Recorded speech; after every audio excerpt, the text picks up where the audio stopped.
Hey everyone, my name is Seth Yolorda, and I'm a speaker, coach, and consultant, and I work with individuals and organizations, helping them gain clarity, build momentum, and achieve strategic results. And in today's episode, this is going to be a continuation of a previous episode where we started diving into the top 40 questions you need to answer in order to gain clarity for your life. And I know 40 questions is a lot, but trust me, these 40 questions are foundational in order for you to have the level of clarity so that you can move forward and do the phenomenal work you feel in your heart you are called to do and leave a stamp on this world. That's what we're after. We are after the extraordinary. I don't want you just to live ordinary lives.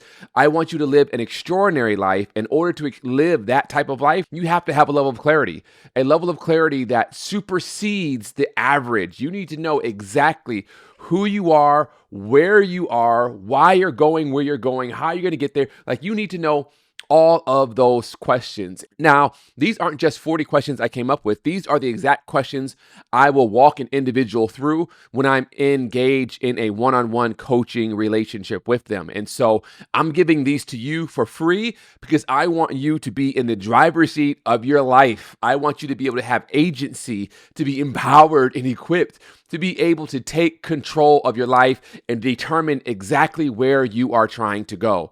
So the first 20, you need to watch the previous episode. And today we're going to focus on questions that deal with relationships, your energy, your courage and action, and your legacy. So the first question of this part 2 series is, who are the 5 people you spend the most time with and how do they influence you? There is this saying that says, show me your friends and I'll show you your destiny. That you can rise no higher than the company that you keep.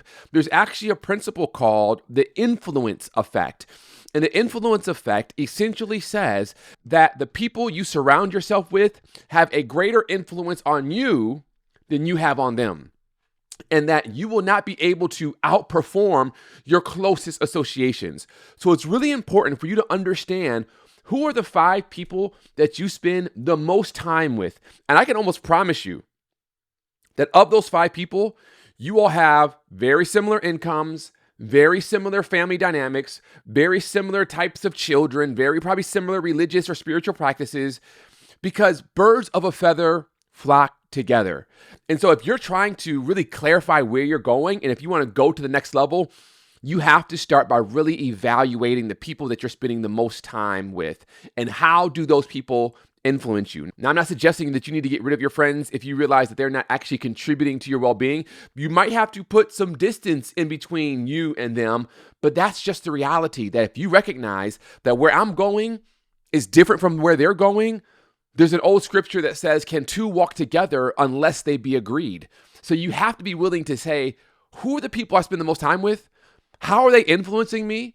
How are they sharpening me? How am I sharpening them? And if I continue in this type of relationship with them, will I arrive at my intended destination? The second question I want you to ask yourself is, who are you surrounding yourself with who are pushing you to be better? I believe you need pushers in your life. You need pullers in your life. A pusher is someone who is pushing you, who's encouraging you, someone who knows your goals, knows what you're working towards, and is pushing you. As a coach, my role is to really push people towards their goal. You also need pullers. Pullers are those individuals that are a few steps ahead of you who are living such extraordinary, phenomenal, courageous lives that every time you see them, you feel compelled, you are pulled toward action. There's some individuals in my life, I can think of them right now, where, man, they are pulling me into my future self. Now, are they actually doing something? Are they physically pulling me? No. Are they emotionally pulling me? No. But I see the moves they're making. I see the influence that they have, and I am inspired by it. I am challenged by it. I am encouraged by it, and I am pulled forward because of their work. So I want to ask you, who are you surrounding yourself with that is pushing you to be better? And on some level, who are you looking up to that is pulling you into greatness? Question number 3, what relationships do you need to invest in more deeply? This might be a question around your family, your children, your spouse. I'm in a text thread with a couple friends, and some of them have older kids, some of them have younger kids like myself. And one of my friends in that thread asked the question of the older guys, What are some of the things that you would have hoped you would have taught your children at a young age that now that they're grown, you wish you would have taught them? And their response was interesting. They said, you know what? I don't think there's anything that I should have taught them or wish I would have taught them. I just wish I would have spent more time. They said, I wish I would not have been so focused on hustling and grinding and crushing that I missed the valuable time I had with my children. And so I want to ask you the question, what relationships do you need to invest in more deeply? It might be with a child. It might be with a sibling. It might be with a coworker. It might be with someone in your community, a neighbor, someone that you know is going through a hard time or someone who's in need. And you say, you know what? I really need to pour into this person. I want you to write down 2 or 3 names of individuals that you say, you know what? This week, this month, I really want to invest more deeply in these relationships. The fourth question, how do you want people to feel after they interact with you? I absolutely love this question because this is a question of value.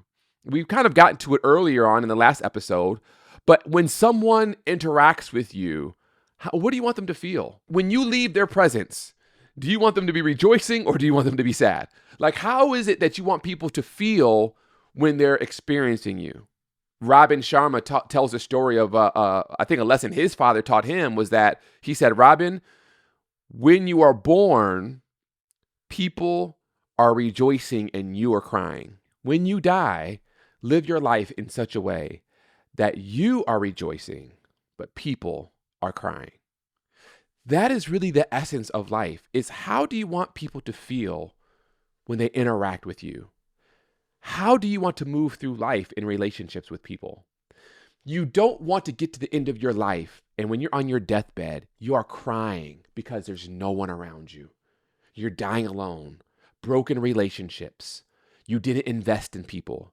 Live your life in such a way so that when you are on your deathbed, you are surrounded by your loved ones and you can die with a smile on your face, even though everyone in the room might be crying because they lost a giant. Everyone, I just want to take a minute and invite you to join the Accelerate Clarity coaching cohort. This is a coaching cohort designed for individuals who are serious about crushing their goals and they recognize they need to be a part of a community that will hold them accountable and that will support them as they accelerate towards their future self. If that's you, I want you to go to visionclarityconsulting.com/accelerate. You get all the information there. We meet twice a week.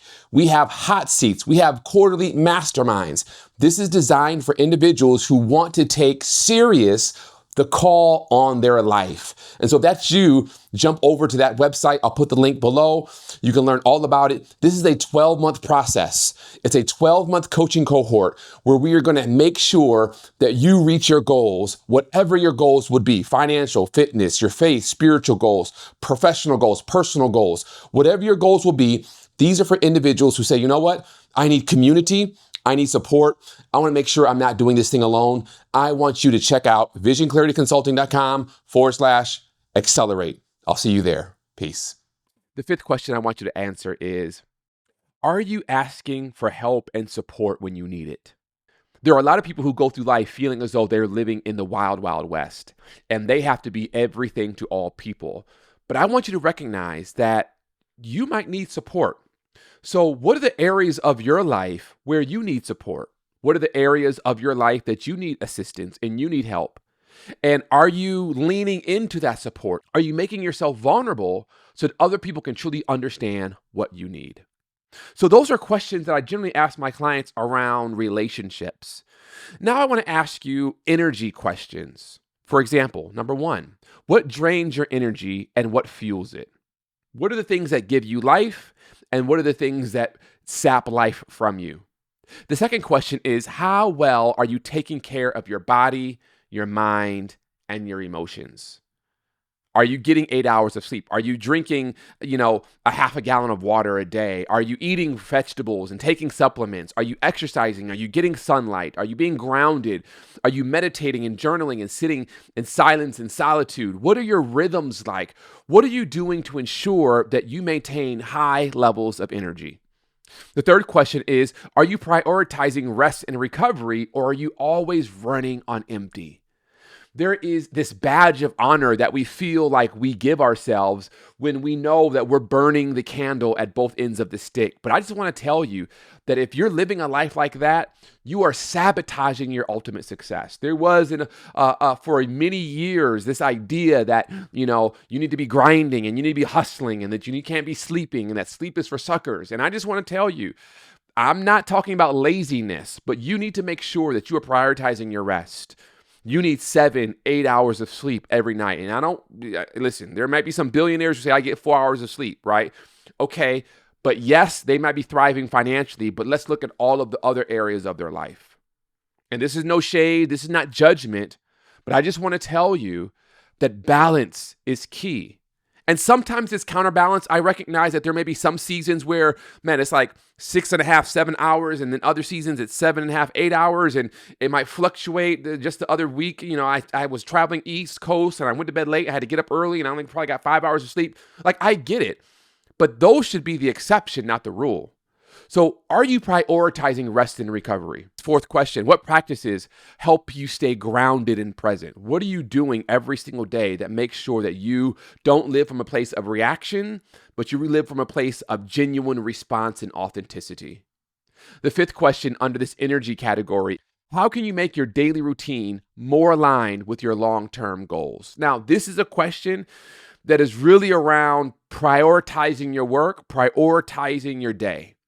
And I just want to say that if you are not intentionally going into the day thinking about what are my goals for the day, what are my objectives for the day, what does success look like for today, what are my wins, W-I-N, for today, you are failing to achieve all of what you could possibly achieve. You are going to underperform significantly if you're just going through the motions and you're not being intentional about how you're approaching each day. So make sure you're answering these questions honestly, and I really hope that you're writing down your answers to these questions. The sixth question under courage, this is actually question number 11 of the 20 questions part 2.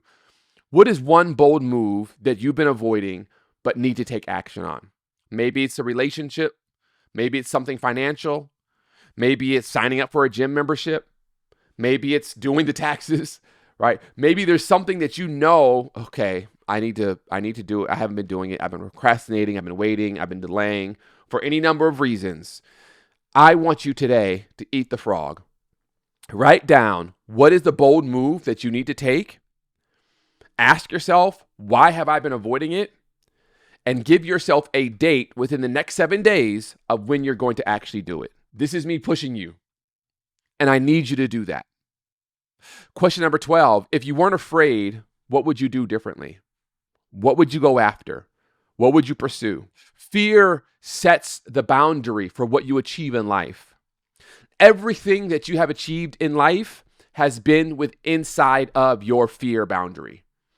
And the only way that you can level up and go beyond is if you expand the fear boundary. So if you weren't afraid, what would you do differently? Question number 13, what does your intuition say about the direction you should go? You're thinking about your vision. You're thinking about your direction. What does your intuition say? Oh man, this is a tough one. You might have to sit in some silence and solitude for this one.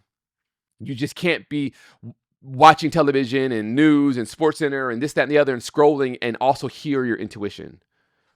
You need to sit in silence and solitude to really hear this. Number 14, how will you measure success beyond external achievements? What really is the marker of success for you? If it's the new car, the big house, the beautiful wife, the beautiful kids, okay, those are great, but beyond that, how do you really measure success beyond external achievements? What does true fulfillment look like? When do you really get a sense of accomplishment? These are the questions I want you to sit with and answer. Question number 15. What is the next small step you can take today to move forward? We've talked about your vision last episode. We've identified where you're trying to go. What is the next small step you can take today? Not the next small step you can take tomorrow or this week. What's the next small step you can take today? And for some of you all, that next small step might just be journaling, answering these questions, writing out your plan for the week. That might be what the next small step is. That's what I want you to understand is what is the next small step? That's what I want you to get. That's what I want you to answer. What is the next small step you should take today to move forward? Question number 16, and these are legacy questions. If today were your last day, what would you regret not having done? Oh man, it's getting hard, y'all. It's getting hard. What would you regret not having done? If today were your last day, it might be something crazy like, man, I've always wanted to skydive. Okay, great, right? So we need to put that on our list of things to do ASAP. Not to suggest that you're going to die and today's your last day, but if you know there's something that's on your heart that you want to do, that if you didn't get it done, it would really give you a deep sense of regret, why not just put it on your list to do? Oh, maybe it's the fear boundary. Maybe you need to confront that and address that fear boundary and expand that fear boundary. So it might be a relationship. It might be, man, I didn't reconcile with this person. If I were to die today, I would really regret not having reconciled. So pick up the phone and reconcile. Well, Seth, you don't know me. It's not that simple. It's not that easy. I get it. But if you have something in your life that sincerely is a regret if it goes undone, then you need to reconcile that. And it might not even be something you can do. So if it is a relationship, maybe the person doesn't want to hear from you. Maybe the relationship is too strained, but you need to be able to reconcile that so that you can say, I have done everything I could do to reconcile this relationship. So if I die today, yeah, I long for a better relationship with the person, but I don't have any regrets because I did everything I could do. If you feel like you have a regret, it means there's still something left undone for you to do. Question number 18. How can you make sure you're living and not just existing? Existing is going through the motions. Existing is just checking off to-do list items one day after another. Living is joy, fun, happiness, laughter. If you haven't had joy, laughter, fun, happiness throughout this last week, throughout this last month, then you're not living. You're just existing. If you're constantly hustling and grinding, and you could never take time just to stop and enjoy what you're going through, enjoy the fruit of your labor, then what are you laboring for? How can you make sure you're living and not just existing? Question number 19. What story are you writing with your life? I think about the Bible all the time, and specifically the book of Acts. I don't know if you read much, or you may be listening to this and you may or may not be a believer, but in the book of Acts, it tells the story of mighty men and women who did phenomenal things for the early church and for the cause of Christ. And I often say to myself, if I were to put my life, if I were to insert my life and my story into the book of Acts, how would it read? Would the book remain congruent, or would it be like, man, there were, Paul, he did these mighty things, and then Seth got upset because he had a flat tire. Like, how would the book of Acts read if my life was inserted into it? Would it still be as miraculous? That's the question. So is the story that you're writing for your life, is it miraculous and is it extraordinary? What story are you writing?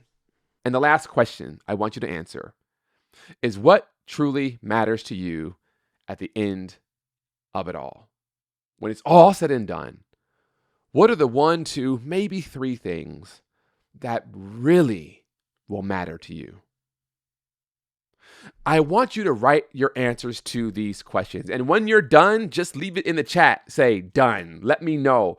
Let this be a little coaching moment. I want to hold you accountable. That if you watch the end of this video, then I want you to write your answers down and let me know that you wrote them down so that you can begin to have the level of clarity that you need to take decisive, massive action in your life.